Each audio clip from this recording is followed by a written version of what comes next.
Hi, everyone. Welcome again to Know That We Have Children podcast, where we talk about everything children. Know that we have children. What do we do with them? We all enjoy well behaved children. And so we want to take a journey together in learning that. I am Juanita, your host, and I'm so glad you are here. I'm kind of giving the Caribbean perspective in so many, in a sense, reaching out to, kind of all my Jamaican parents and my Jamaican parents in the diaspora of the world. They are all over. We are all over. And anyone else who wants to listen in.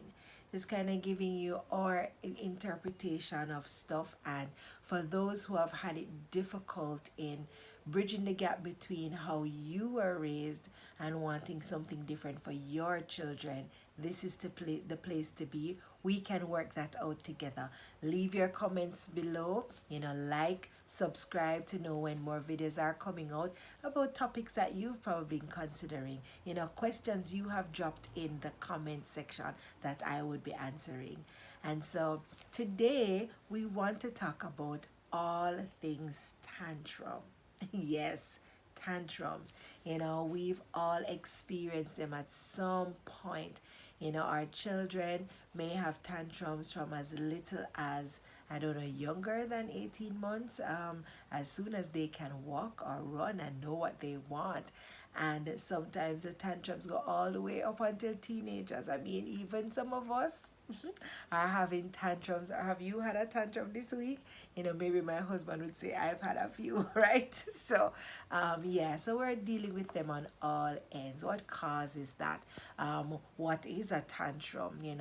A tantrum may be seen as just a time a child is in an emotional state, probably very overwhelmed, not sure how to handle their feelings, and certainly not behaving well, usually.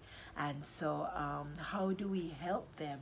How do we help them and help them to facilitate, even learn about those feelings? How do we handle them well so that they can grow up not being very aggressive or not resisting authority or even disliking authority, you know? But willing to work with authority to succeed. And so we want to talk about that. We want to talk about that. You'll see me glancing down from time to time. I just want to make sure I'm looking at my notes and I want to make sure I've not missed anything. Now, one of the first things to deal with tantrums is the subject of, we'll just spend a few minutes here, the subject of schedules. Now, schedules are so important. I cannot stress that enough. I just cannot. Schedules, and I'm telling you, I resisted schedules one time. I mean, even though I think my natural self sometimes wants to kind of break away, and I do from time to time, or I create my own breakaway within the schedules, right? But every successful person, every millionaire, every person who you've ever admired that has achieved something, stuck to a schedule somehow, allowed a schedule to dictate their actions to an extent for a period of time to be able to succeed. If you want to train, if you want to train for anything, if you want to study, if you want to lose weight, exercise, stay fit, and be healthy, a schedule actually truly works so well for you if you are willing to submit to the schedule.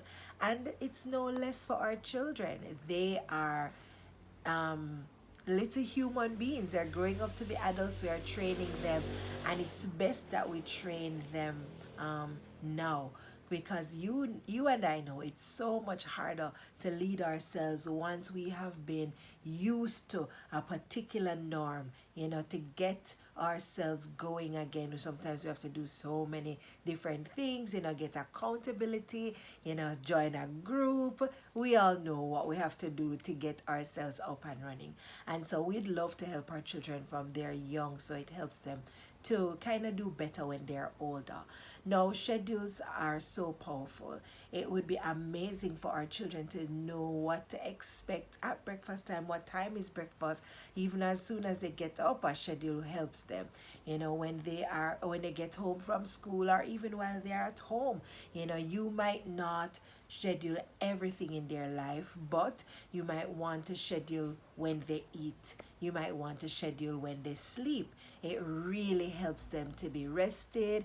It helps them to know what's next. And how this relates to tantrums is that oftentimes when they don't know what's next, and they kind of are just kind of left to their own liking, interest, so to speak. If they are not allowed, then that may conflict. It may be difficult for them to just kind of reconcile that. So if they are used to a schedule, it would become normal. And even if they break away from it from time to time, they at least know what mommy and daddy really would be expecting around dinner time, what mommy and daddy really will be expecting around breakfast time, around play time, how long of a screen time we have, stuff like that, so that they can practice training themselves. They can practice leading themselves. They can practice submitting to authority. We have to help them with that, because they will always have some kind of authority in their lives, even themselves, even submitting to a group, to be able to get the benefit of being a part of a group, being a part of a team, and such. And so this is how schedules come in. And so we don't have to schedule everything, but some scheduling helps our children to know what to expect, so that there doesn't have to be mayhem and chaos all the time. And they even get to be a part of the cleanup schedule in the home when it's time to clean up, when we're moving to another activity. Even when we take care of our home, when we clean our home, they can be a part of that, because they use the bathroom, they use dishes, they use the dining table, and so on. And so we want them to have that culture, have that norm, so that it helps in the training. And it helps with the tantrums, because oftentimes tantrums come at a time when they're overwhelmed, they're not really sure what to expect. But a lot of other times, tantrums come as well when they just desire something and they're not able to get it. They don't know how to go about that. And so that's one way to begin to kind of have a schedule that helps them. Now, uh, during a tantrum, what usually takes place, they are overwhelmed, as I said before, full of emotions, having an emotional rush, dislike something, probably experiencing a negative emotion, not sure how to express it, or they've expressed it and we've dismissed it. We have just exerted our authority. I don't like Jimmy anymore. He's no longer my best friend. Yes, he is. By tomorrow, you'll be friends again. Kind of dismissing their emotions. You might want to find out what happened with Jimmy today, or you sure seem upset about something happening with Jimmy. And so you can get a feel of what's happening. And that's definitely for toddlers or older ones who, they're sharing, they're able to communicate, but you are teaching them how to communicate their feelings, and that you have not dismissed their feelings, so that we can also, a lot of times those also avert tantrums. If you say, no man, you'll be friends tomorrow or whatever, no, and they're going on and on and on, and I just don't want to talk to him ever again, you know and you don't really take them seriously. You're not helping them to express their feelings. Oh, I'm so sorry, it seems like you're feeling sad today or angry about something that Jimmy did. You want to share with mommy about that, and such. And so that would be definitely a way to avert some of the traumas, the tantrums, of course. And one of the things that we'd want to do when they are also if they are having a tantrum, a full-blown tantrum, or trying to share some kind of negative feelings and overwhelmed, you can state what is expected. So if they are hitting or biting, or they are destroying property or whatever, you might hug onto them, restrain them, hold them in that situation, and say, I see that you're very angry right now, you're very frustrated with something, maybe you observed what it is, so you can state that as well. But say that, but I can't allow you to bite your sister, I can't allow you to hit your sister, I can't allow you to destroy your toys or whatever it is. And so you state what you expect, and state, or you say no, until you're willing to calm down a bit, we can talk about it. You can cool out in this corner for a little while. That also helps. But you want to meet them where they are. You want to hear what's happening. You also want to maintain your stance with gentleness, even while being firm, especially if it's in a time when it's negative, or they're hurt, they want to hurt themselves, or they're hurting their sister or brother or furniture or something like that. You want to be firm about it with gentleness though, and what you want to maintain your stance. You want to say no, we don't hurt our siblings, we don't destroy the furniture here, okay? Of course. And you also want to offer hugs, because the having a whirlwind of emotions can be very difficult. I know, for example, my daughter tends to turn around very quickly if she is offered a hug, because oftentimes I feel like it makes her feel understood, or that at least somebody is giving her attention, knowing that she's sad right now. And so hugs can also help.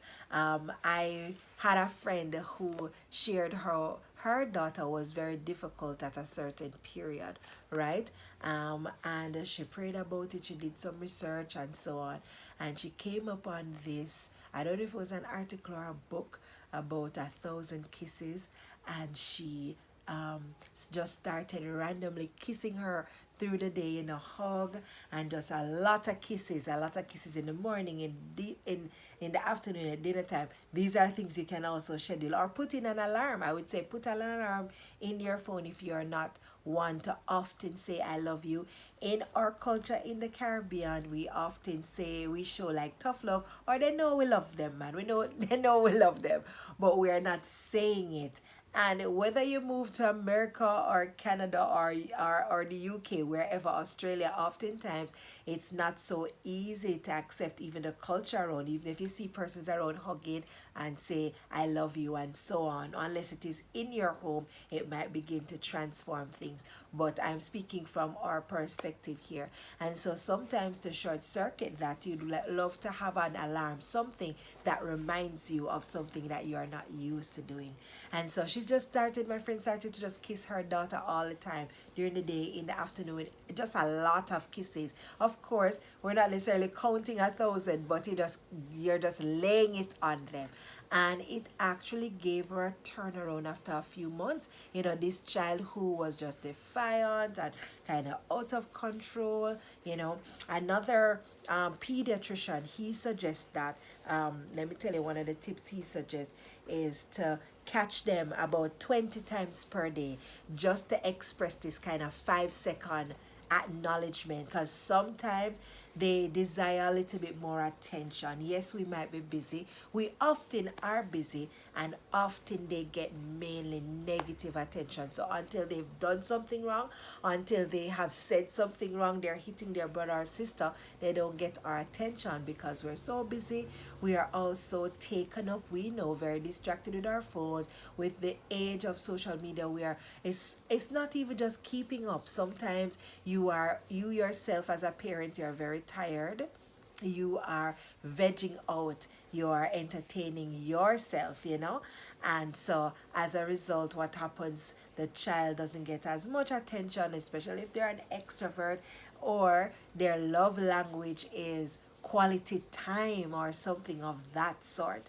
Then they need this time. And so a lot of kisses and hugs, extra kisses and hugs during a season, can avert some tantrum and also help to alleviate some overwhelming emotions. So you can do that. Catch them 20 times per day, different times, just 5 seconds. Oh, wow. What do you have there? You're playing with a red fire truck. That's kind of like how teachers teach at school, actually. And so doing that with them in the day or throughout the weekend or so on, it causes them to say that, mommy and daddy sees me, you know.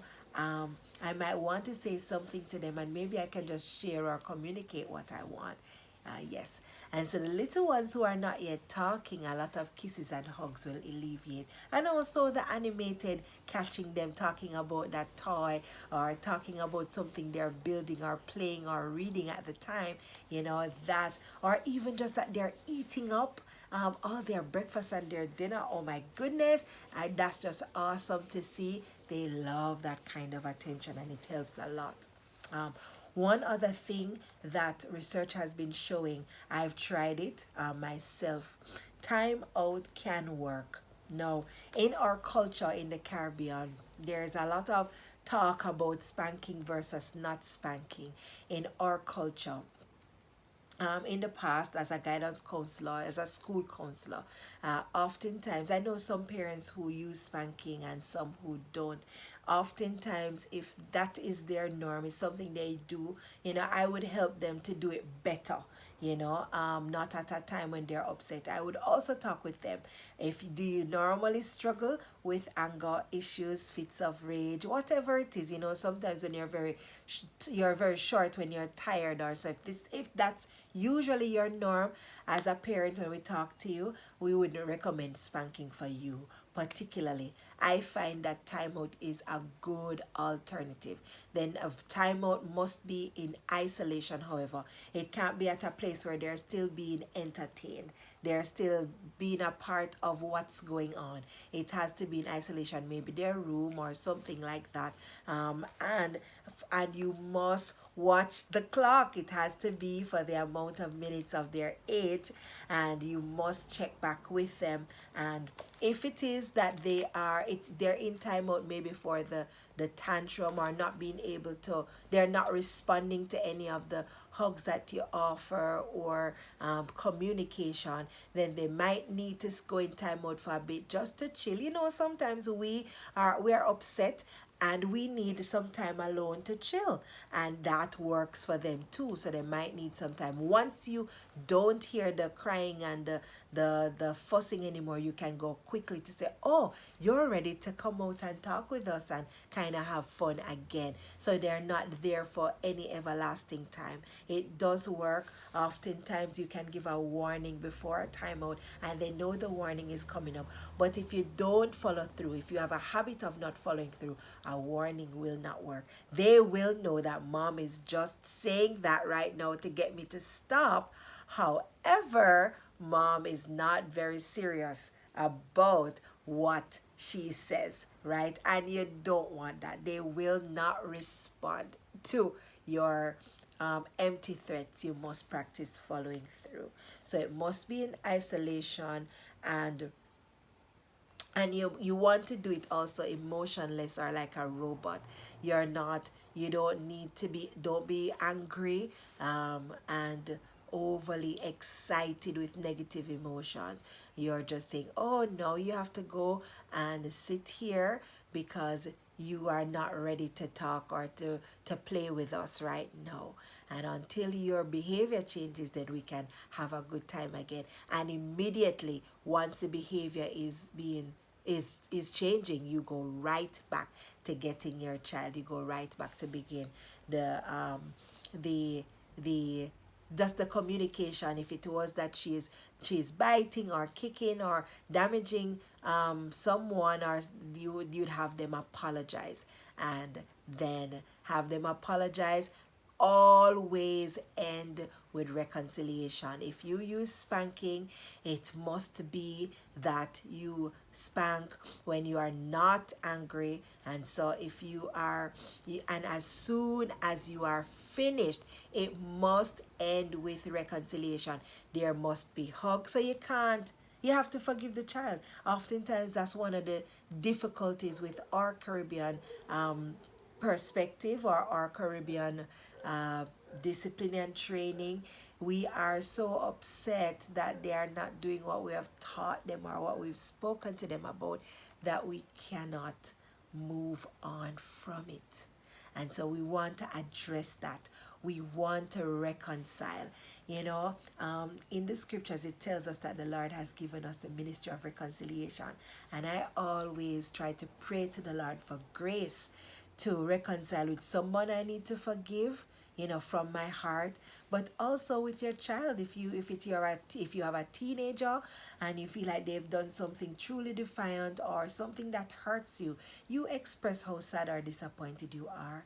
But as soon as you have grounded them and it's over, you have punished them, or you've talked with them, you've given them a lecture, it's over, you reconcile. Whatever training or discipline method you use, at the end, reconcile. Cause them to feel like they are still loved, they are still accepted, they are still yours, they still belong to you.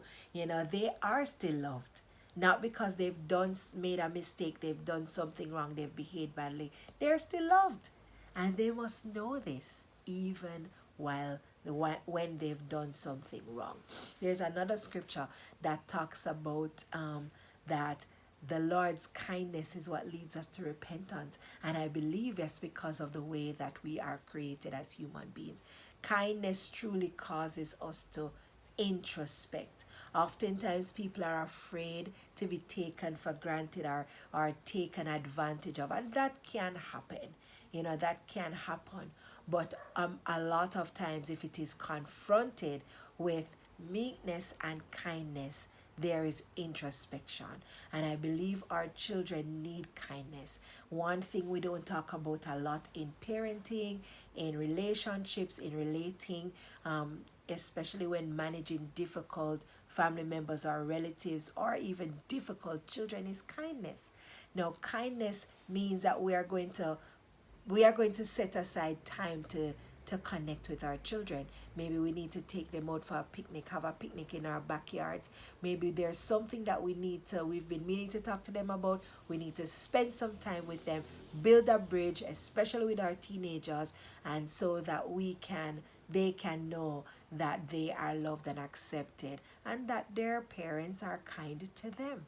And that often helps them to see that mom and dad is working very hard, to take care of them. They are sharing their own life. Do not hold back your mistakes, your past mistakes, things you'd like to share with them, so that they know that you two are not perfect, and you are there. You are not perfect, and you are helping them when they make a mistake, and you love them nonetheless. So that's very important. Or no, if you see your child about to do something bad, you can redirect them sometimes. Oftentimes, as parents, as moms, as dads, we are kind of accustomed to our child's personality, or when we see they're about to do something, redirect them. Maybe at that time we say, oh, let's go dance around. Let's sing this song. You remember their favorite song. Don't wait until they've done it to punish them, right? And so remember, we're building a culture in our home where well-behaved children are rewarded. There's a lot of positive reinforcements, positive just affirmations, and a lot of kisses and hugs, because we are building that in ourselves. If we don't have that, and I'm speaking from the Caribbean perspective, oftentimes that's not our norm. And so from that place, we are retraining ourselves as well. Do not just watch television, watch social media, be on your phones, admire other families in movies and stuff like that, or documentaries or real life stories, and not install some of these things in our homes. Lots of loves, lots of kisses, lots of gentleness. And I am in the middle of my story as well. I am learning that, and I'm walking with you as you walk with me. So that's a wrap for today. You can leave your comments. Remember, tantrums are opportunities to help our children to behave better, the learning opportunities for us to grow in patience as well. And so we want to be very consistent with what they should expect. We want to be consistent in the standard. We want to be consistent in what we do when it happens. And we want at the end of the day, if we have redirected them, if we have punished them, disciplined them, if we've talked to them about it, we want to reconcile. So they know that this is not right, but they are still loved and accepted. And so we are going to be working out that. Now remember, there is also another scripture I would love to share with you. It says that foolishness is bound up in the heart of the child, and the rod of correction drives it out. Now, the rod is used in the Bible to correct sheep and animals, to put them back on the right path, not for abuse. And so we want to remember that in a child's heart there is foolishness. At 3, you want to be a fairy, you want to be an ice princess, you want to be things that are just things you imagine. And so when they are overwhelmed with their emotions, or they might do something naughty, rude, something you do not approve of, so an unacceptable behavior, you are helping them to see that this is unacceptable, but they are still loved, they are still accepted, they still belong to you. And you are growing in patience, you are growing in gentleness, and you don't want to condition your child to only behaving if you shout and are at the top of your voice. You actually don't want that. You don't want to eliminate that. You want them to take you serious on the first attempt to correct them, right? You won't want to condition them. They only move when they see you move towards them, or when you get angry, or when you want to move before you get angry. You want to redirect them and discipline them before you get angry. And so you need to also not condition yourself for that as well. And so thank you so much for joining us today. I pray that this was insightful for you, that you have learned something, or something you can implement, or you're reminded about something that you haven't been practicing. And leave the comments in the comment section, like, subscribe, and let's get it going. Let's learn from each other. And you put something in the comments. How do you handle tantrums? What have you found that worked with your children? Have you seen good results? Share it with our community.